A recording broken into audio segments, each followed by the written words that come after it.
Hi, my name is Tristan. I'm 28 years old now, and I bought my dream car last year, so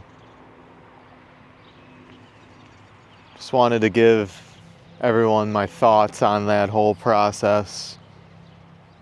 It's not worth it. I'm sorry, it's not. At least for me. Um, it's a 2015 Jaguar F-Type.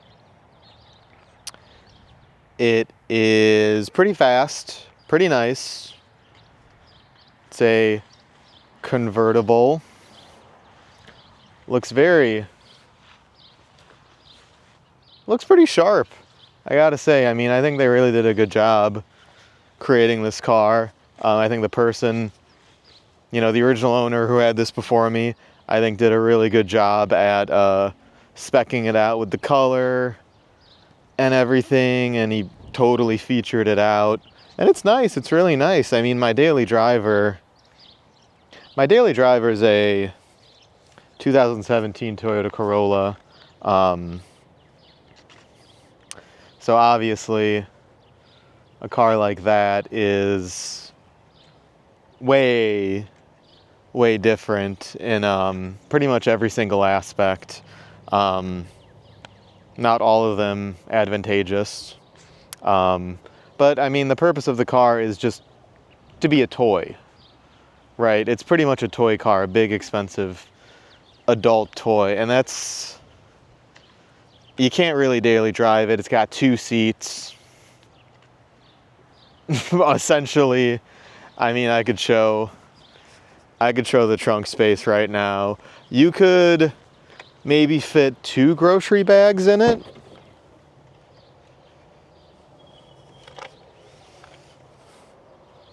That's your trunk. I got the front license plate in there.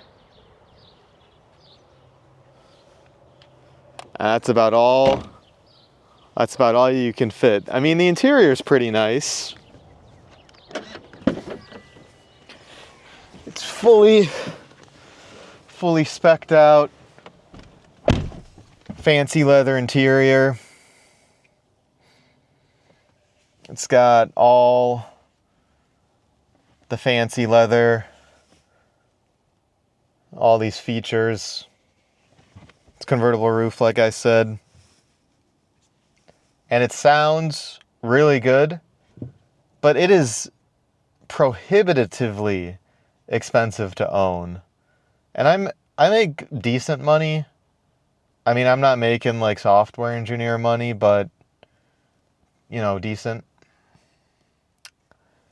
And the amount of money every single month for storing this car, insuring this car, as well as the car payment, because I didn't pay it all outright. I wanted it at an auction online, actually, for a really good price.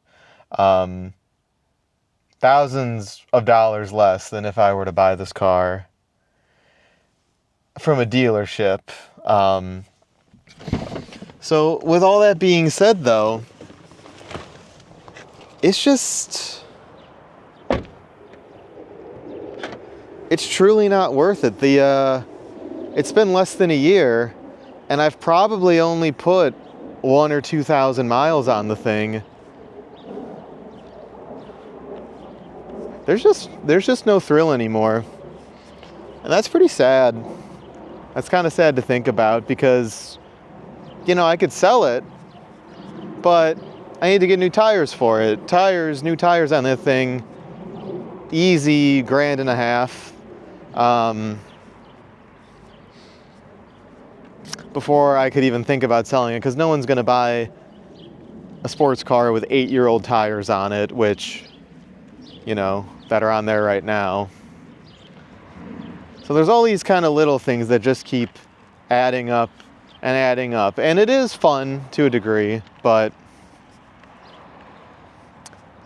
and there is some sort of self-fulfillment, self-satisfaction with the fact that, about a decade later from when I wanted it, I finally got my dream car. I've wanted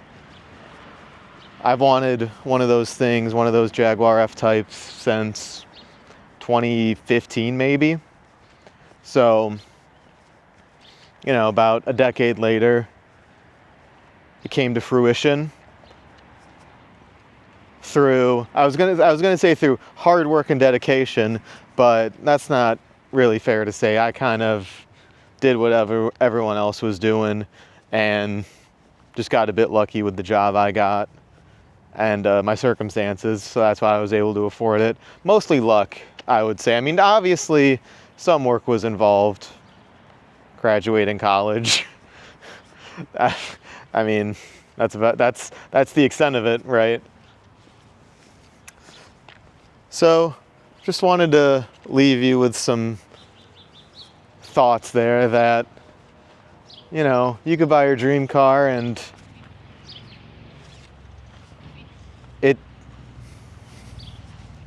it'll just get old a lot faster than you think, most likely, if your experience is in any way similar to mine. So just something to keep in mind. Make sure you really want it. And I do really want this, don't get me wrong. And I still do. And life is too short to not, do kind of stupid shit like this if you could actually afford it. Especially when you're young, because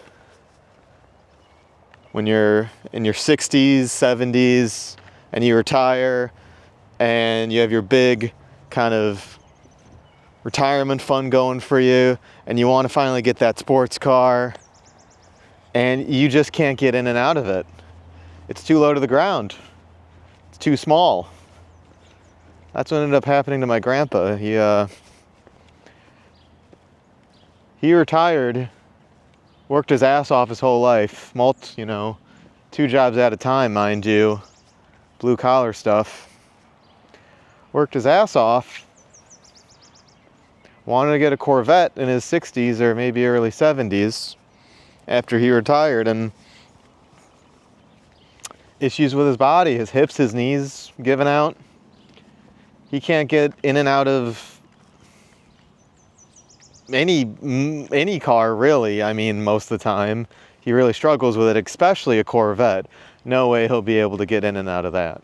So I do think there is some merit and value in doing stuff like this when you're young and able-bodied, because time never ceases. It never frickin' ceases. I mean, like I said, I just turned 28. I saw some photos hanging out with my mom today. I saw some old photos of me from like my second birthday, from when I was 3 or 4 maybe. It's not that long ago. It does not seem like that long ago all that happened, but it was. What, that was like 25 years ago. That was those photos, quarter of a decade, quarter of a century, 25 years. Quarter of a century, 25 years.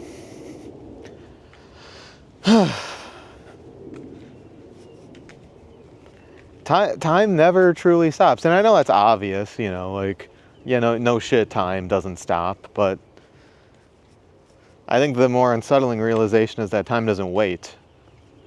Time doesn't wait for you.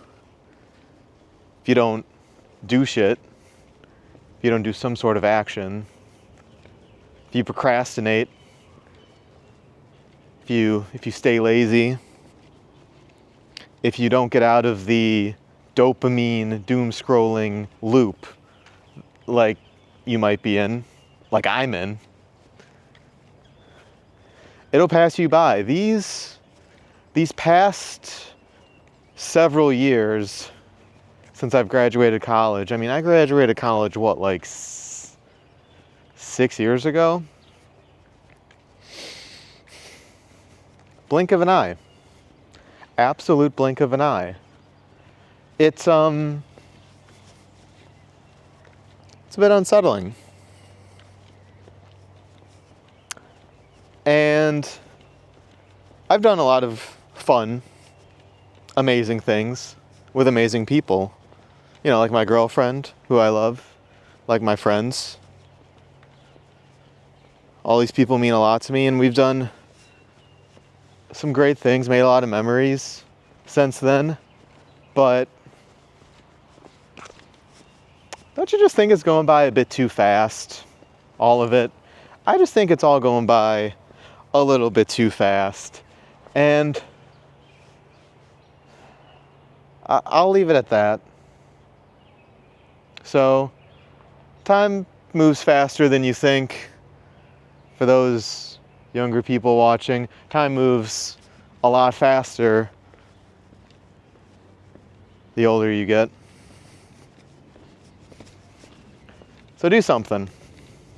Do something kind of stupid, like do something kind of stupid and irresponsible, like buying your dream car, even if you regret it. Even if you sort of regret it a year later, like me.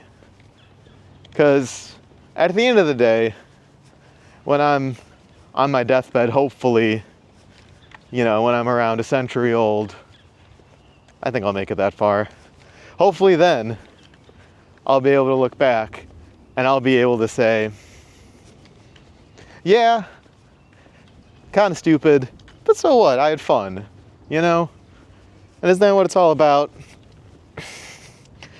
Can't take anything with you when you die, obviously. So, stash away stuff for your kids, for your grandkids, maybe your great-grandkids. Stash away some assets for them, however much you feel could be appropriate. Obviously, stash away as you're living. Stash away for yourself, for your future, to a degree. But at the same time, just have some fun. Just do something. Just do something and have some fun. And I'll leave it at that. Have a good day, everyone.